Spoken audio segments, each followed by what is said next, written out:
Bismillahirrahmanirrahim. Assalamualaikum warahmatullahi wabarakatuh. Perkenalkan, nama saya Arya Andika dari Prodi Pendidikan Olahraga. Saya di sini ingin menjelaskan tentang riba, yaitu salah satu tugas saya dalam mata kuliah Pendidikan Agama Islam yang diampu oleh Bapak Muhammad Aznan Siregar. Pengertian riba adalah riba, arti riba secara etimologi berarti tambahan atau ziyadah.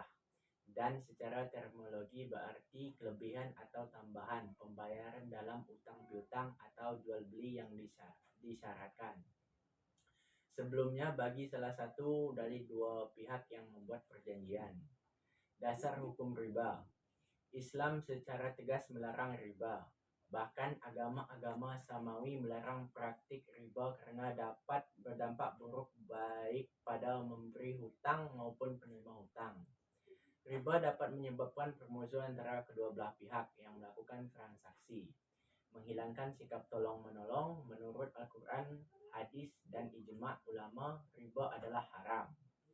Allah telah menghalalkan jual beli dan mengharamkan riba, kata Al-Quran dalam surat Al-Baqarah ayat 2 275.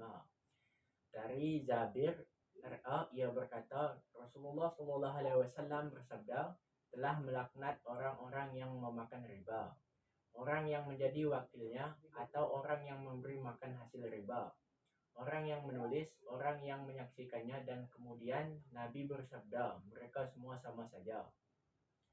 Ijma' ulama seluruh umat Islam mengutuk dan mengharamkan riba. Riba adalah salah satu cara mencari rezeki yang salah dan dibenci oleh Allah SWT. Orang yang melakukannya lebih suka mengejar keuntungan pribadi daripada memikirkan kepentingan orang lain. Orang-orang akan menghadapi kesulitan hidup karena riba, terutama mereka yang sangat membutuhkan bantuan. Riba juga dapat menyebabkan perbedaan sosial yang lebih besar antara yang kaya dan yang miskin, dan menghilangkan empati sosial. Riba oleh karena itu haram dalam Islam. Jenis-jenis riba. Menurut fikih muamalah, riba dibagi menjadi 4 jenis, yaitu riba fadli. Riba fadli adalah tukar-menukar dua barang yang sama jenisnya tetapi tidak sama ukurannya oleh orang yang menukarnya. Kelebihan atau perbedaan dalam ukuran adalah haram.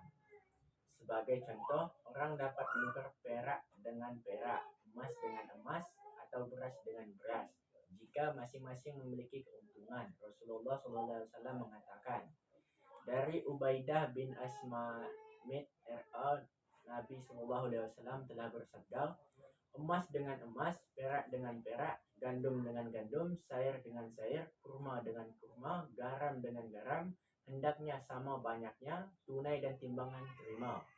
Maka apabila berlainan jenisnya, maka boleh kamu mensedekahkan asal dengan tunai.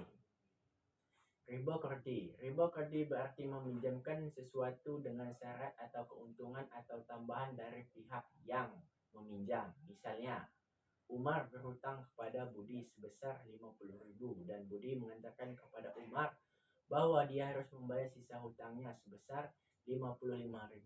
Riba qardi dilarang menurut sabda sallallahu alaihi wasallam. Semua piutang yang menarik keuntungan termasuk riba, kata Haji Al-Bakhaki. Ribayat. Ribayat adalah riba yang terjadi saat jual beli atau pertukaran barang ribawi seperti emas, perak, dan bahan makan, dan barang bukan ribawi, di mana nilai transaksi berbeda jika salah satu atau kedua barang diserahkan di kemudian hari.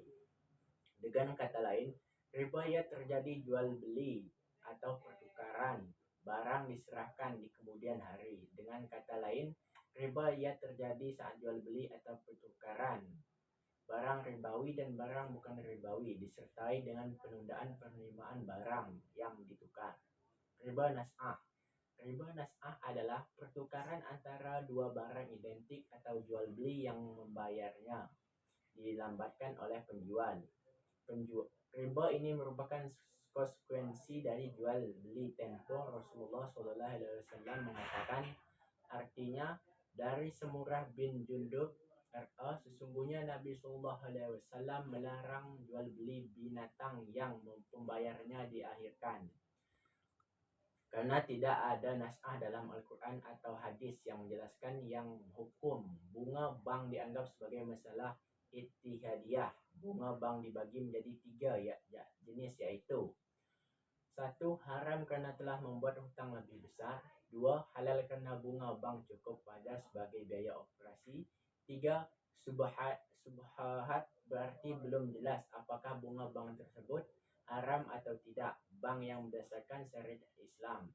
Bank syariah menentukan keuntungan dengan cara bagi hasil. Sebaiknya orang yang meminjam uang juga akan dikenal bunga bank untuk menghindari perdebatan hukum. Majelis Ulama Indonesia atau MUI bersama dengan tokoh-tokoh ulama dan cendekiawan Muslim Indonesia telah mendirikan bank yang menyediakan layanan keuangan sesuai dengan syariat Islam. Cara menghindarkan riba dalam jual beli. Cara menghindarkan riba dalam transaksi jual beli adalah sebagai berikut. 1. Ada 3 syarat untuk menjual barang sejenis, ini yaitu timbangan dan jenis barang yang sebanding, terima dalam akad sebelum meninggalkan ruang akad. 2. Ada 2 syarat untuk menjual barang berlainan jenis, yaitu sebelum meninggalkan rapat, setuju dengan perjanjian. Dalam kehidupan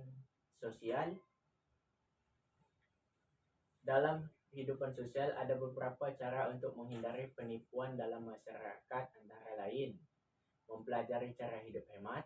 Jika Anda terpaksa berhutang, jangan berhutang kepada rentenir. Walaupun menghadapi kesulitan, berusahalah dengan keras untuk memenuhi kebutuhan hidup. Jika Anda ingin memulai bisnis dan membutuhkan modal, Anda dapat bekerja sama dengan bank yang dikelola sesuai dengan syariat Islam, yaitu bank yang menghitung keuntungan berdasarkan hasil. Hikmah diharamkan riba. Hikmah diharamkan riba, setiap orang yang beragama Islam harus percaya bahwa semua perintah dan larangan Allah SWT pasti bermanfaat bagi manusia, termasuk haramnya riba. Beberapa hikmah diharamkan riba. Selain hikmah umum dari seluruh perintah syariat yang menguji iman seseorang hamba dengan memenuhi atau meninggalkan perintah adalah sebagai berikut. 1. Menjauhi sikap tamak atau serakah terhadap harta yang bukan haknya, menimbulkan permusuhan dan mengikis semangat kerja sama atau bantuan satu sama lain. Namun, semua agama, terutama Islam, meminta orang saling membantu satu sama lain, menghindari egoisme dan mengeksploitasi orang lain. Ini menyebabkan orang menjadi bodoh, tidak mau bekerja keras, dan orang yang suka bekerja keras untuk mendapatkan uang. Menghindari aniaya dengan memeras kaum yang lemah, karena riba adalah jenis penjajahan atau perbudakan di mana satu pihak mengeksploitasi pihak yang lemah. Memberitahu kaum muslimin untuk mengembangkan hartanya dalam mata pencarian yang tidak mengandung unsur haram. Menjaga orang muslim dari hal-hal yang akan menghancurkannya, karena mereka yang makan riba adalah zalim dan akan binasa di akhirat. Cukup sekian yang dapat saya sampaikan. Saya akhiri, wabillahi wal taufiq wal hidayah. Wassalamualaikum warahmatullahi wabarakatuh.